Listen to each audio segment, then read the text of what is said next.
I'm not one for fairy tales or serendipity.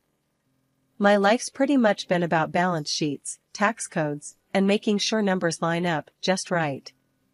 Name's Emma, by the way. I've been an accountant for the better part of my adult life, recently turned auditor after a brutal few years hitting the books.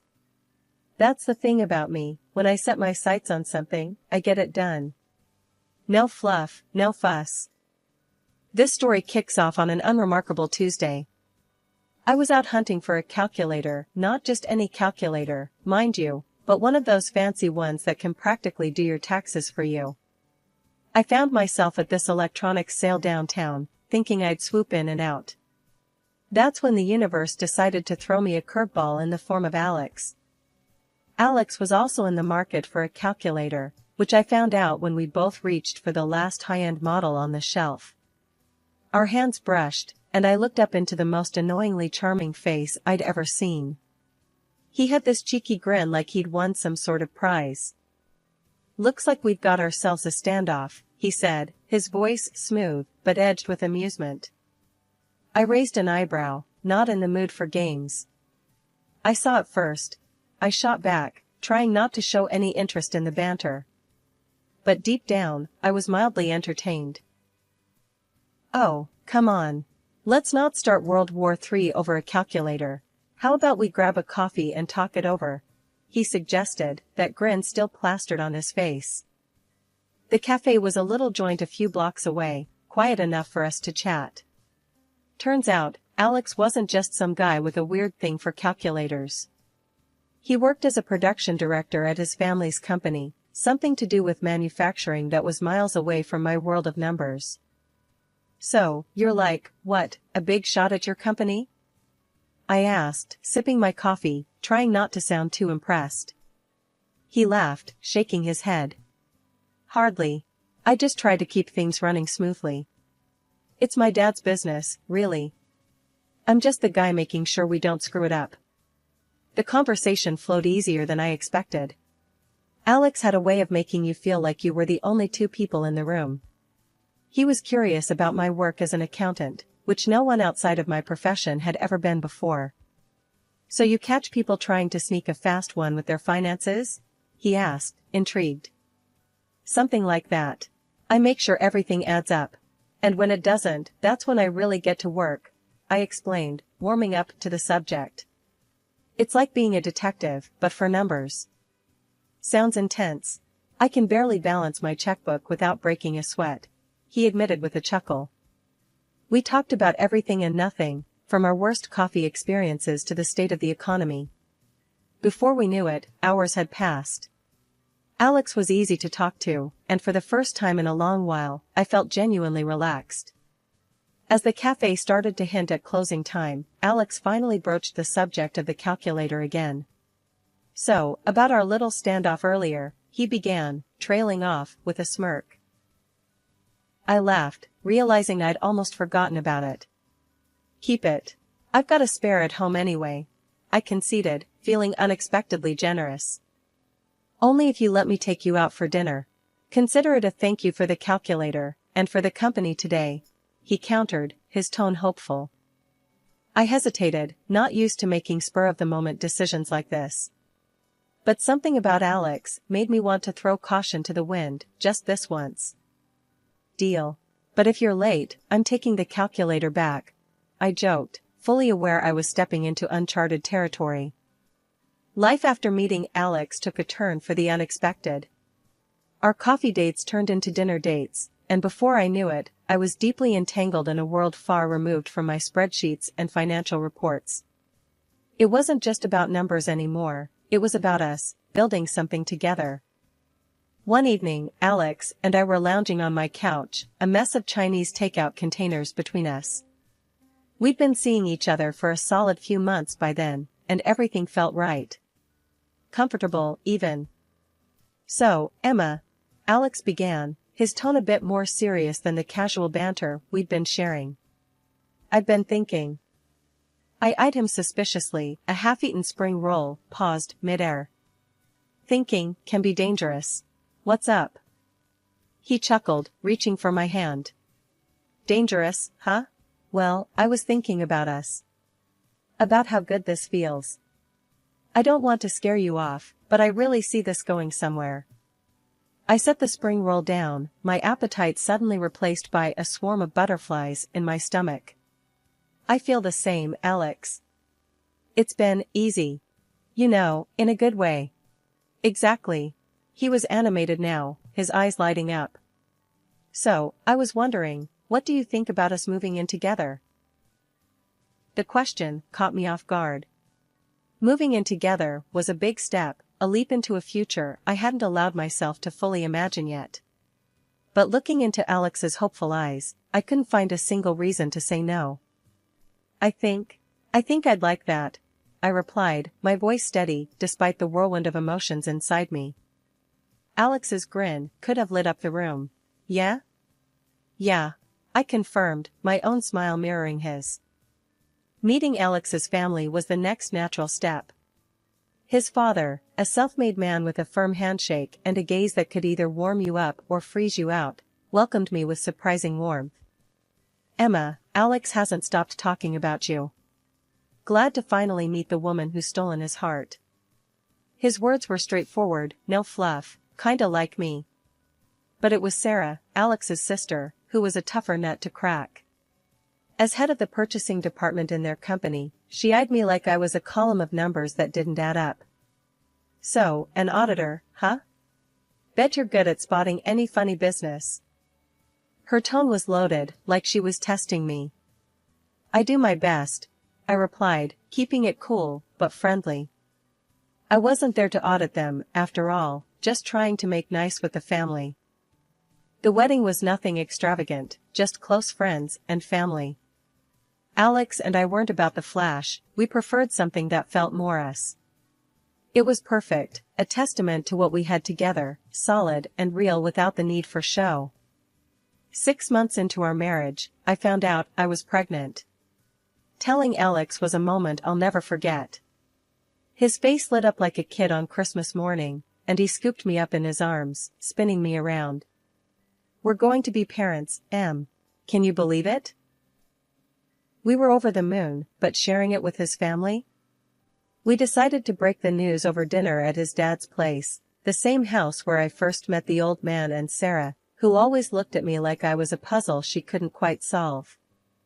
The table was set like we were royalty, and his dad, Mr. Thompson, was in high spirits, probably because he thought this was just another casual family dinner.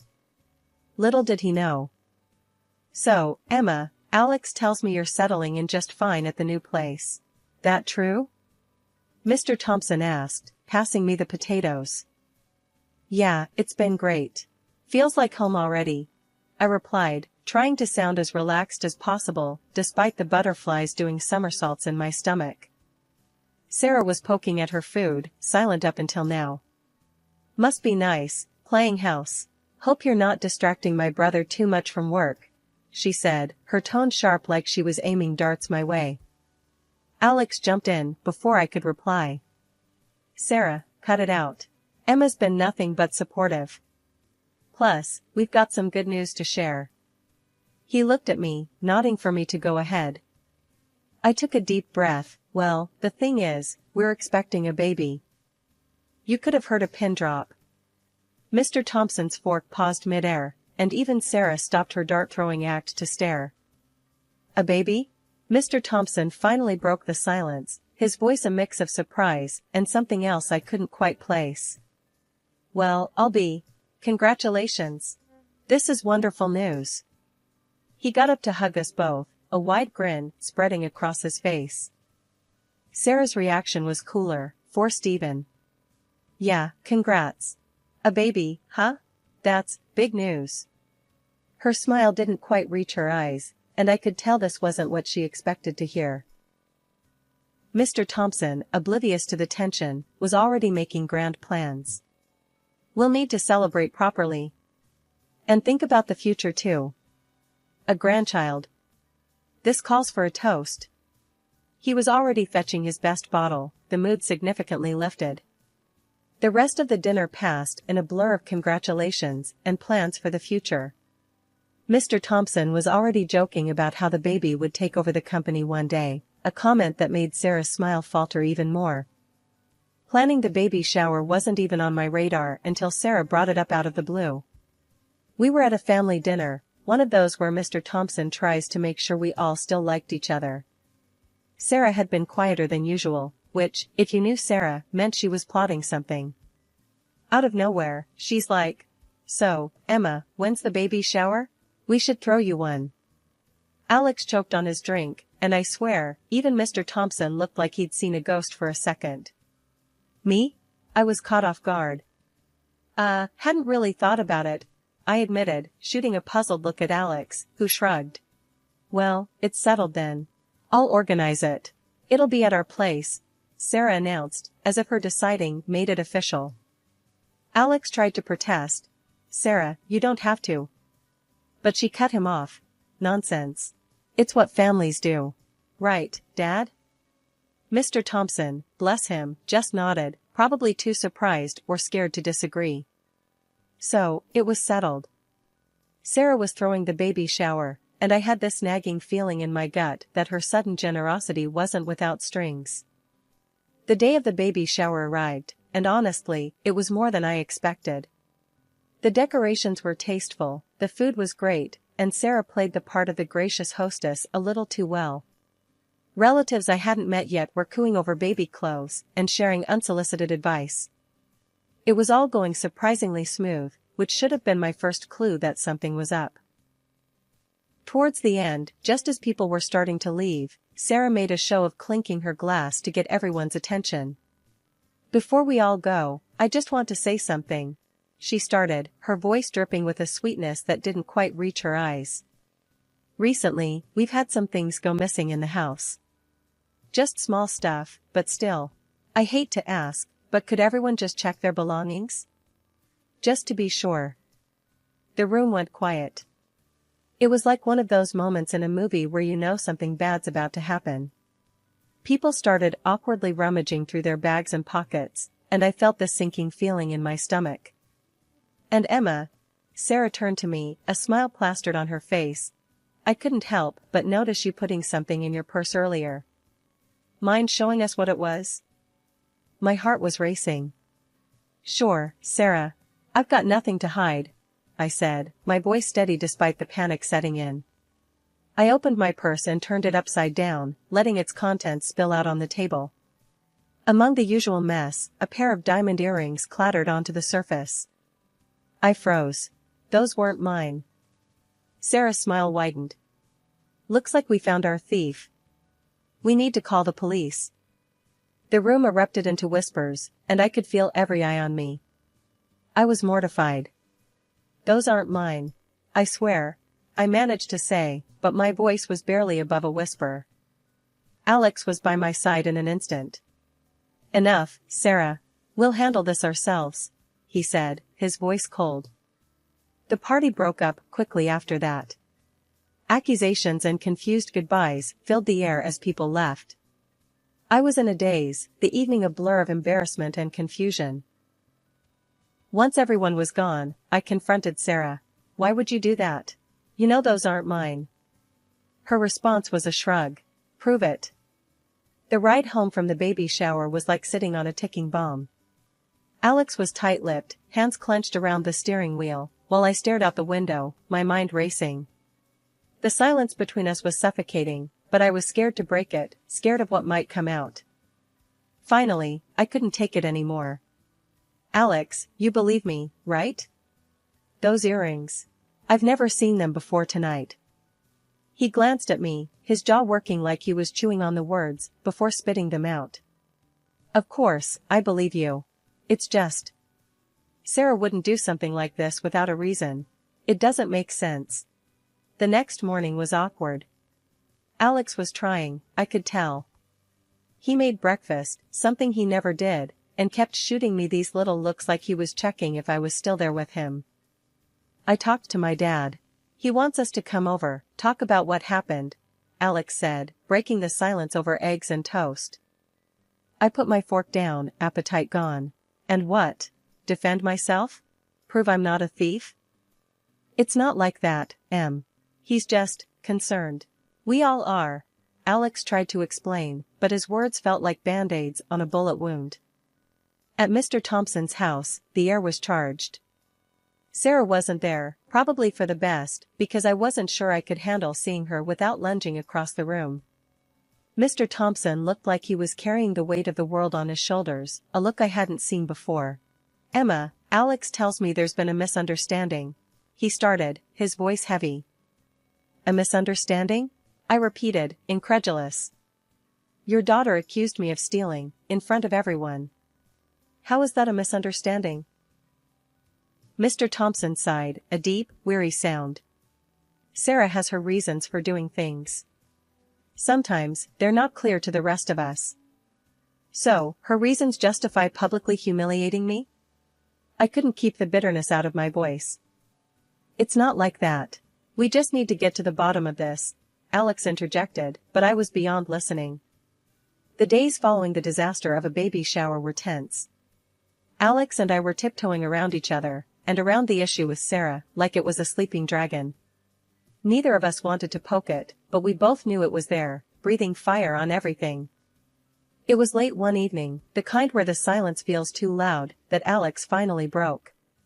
He came into the living room where I was pretending to read a book, my mind miles away.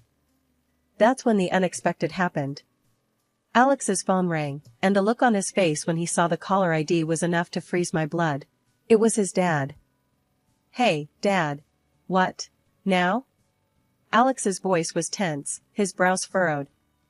After a moment, he nodded, though I knew his dad couldn't see. Okay, we'll be there. He hung up, looking at me with eyes that suddenly seemed older. That was my dad. He wants us to come over. Says it's urgent, about the company. The ride over was quiet, the kind of quiet that screams. When we got there, Mr. Thompson was waiting, looking like he'd aged 10 years in the last week. He didn't waste time on pleasantries. Thank you for coming. We have a situation, he began, voice grave. What kind of situation?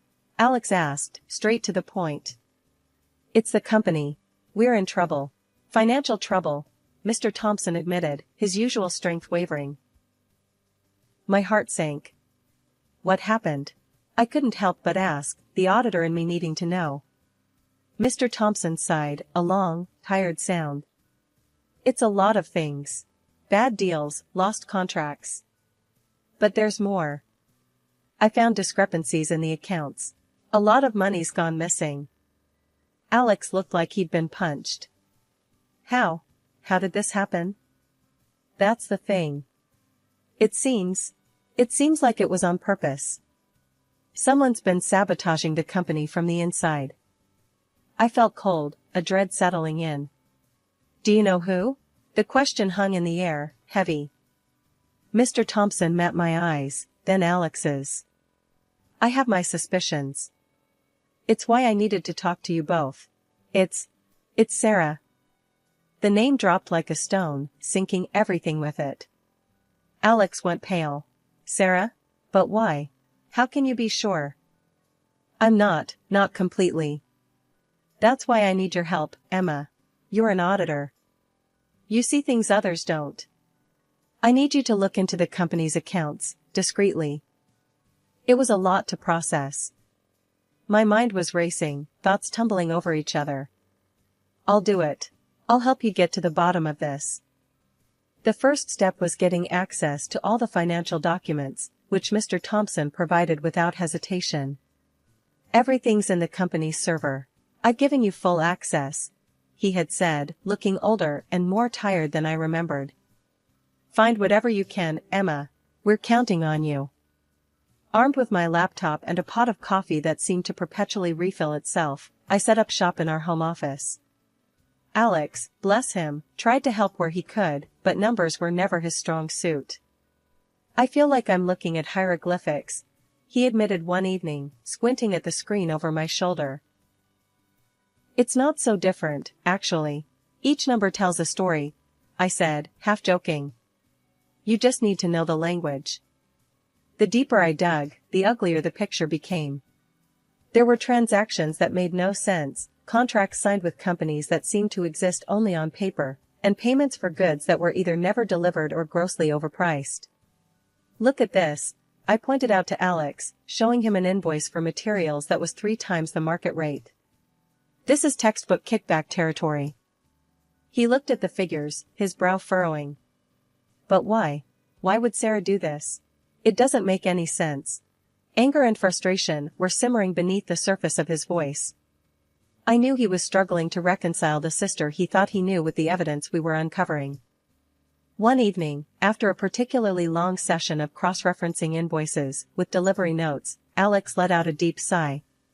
"We're going to have to confront her, aren't we?" I closed my laptop, the weight of his words settling between us. "Yeah, but not yet. We need irrefutable proof first. We can't accuse her based on suspicion alone." It was late one night when I finally closed my laptop, the last piece of the puzzle slotting into place. We had it. Proof that Sarah had been embezzling from the company, signing off on deals that benefited her personally at the expense of the company's health. We were gathered in the boardroom, a room that had seen better days, with the weight of the company's future hanging in the balance. The air was thick, charged with anticipation and dread as Mr. Thompson, Alex, Sarah, and I, along with the rest of the board, sat around that imposing oak table. "As you're all aware, we've been facing significant financial discrepancies within the company," I started, my voice steady despite the fluttering in my stomach. "My investigation has uncovered the source of these issues." All eyes were on me, including Sarah's, which flickered with something I couldn't quite place. Fear, maybe, or defiance. "I found that contracts for equipment and materials have been signed with companies that exist only on paper.